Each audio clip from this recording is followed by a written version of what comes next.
Well, I hope you've been enjoying all these little journeys and trips I've been taking you on the past few weeks as we get ready for our 100-year anniversary. So I am now here at the Civil War Museum, and let's go check it out, and then I'll give you a few thoughts.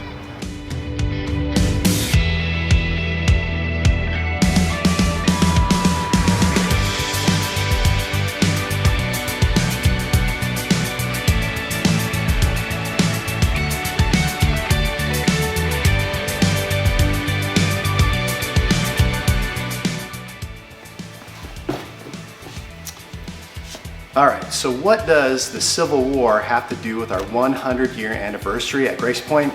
I'm not for sure, but I do know that history is powerful, and actually I found this quote online. It says, "Because history gives us the tools to analyze and explain problems in the past, it positions us to see patterns that might otherwise be invisible in the present, thus providing a crucial perspective for understanding current and future problems." Well, okay. There's two things here. Number one is, yes, when we look at the history of our church, it wasn't perfect, and I'm sure we've had problems in the past, but I often hear, study history so as not to repeat it. But the first thought I have is I think our history is filled with people getting saved and encountering God and lots of baptisms and all those kind of things, and I want those to be repeated. I want those to keep happening in our church. So our history is not a bad thing, and the things that have happened in the past are not bad things either. So that's number one, my prayer as we celebrate our 100-year anniversary. I mean, don't you agree? I mean, come on, man.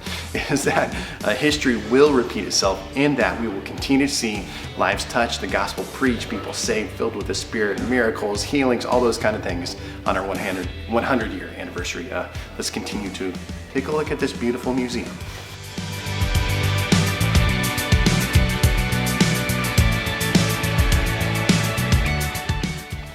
Well, I guess another takeaway I'm thinking about as I'm sitting here in the Civil War Museum is that we're still fighting battles today. And one verse that comes to mind is in Ephesians, where it says, "Our struggle is not against flesh and blood, but against the rulers, against the authorities, against the powers of this dark world, and against the spiritual forces of evil in the heavenly realms."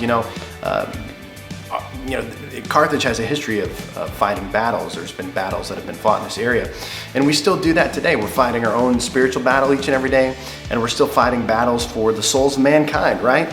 We know that today in Carthage, there's still a lot of people that need Jesus. They need God in their life, and that's why we're still here 100 years later, because we know that there are people that need ministry.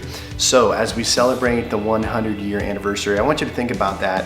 Is we don't want to forget our past. There's so much we can look back to and celebrate and say we want more of that. Maybe again the form of religion has changed, how it looks, smells, colors, whatever, the church, those kind of things, but I want those old things to still happen. People getting saved, touched by the Lord, right?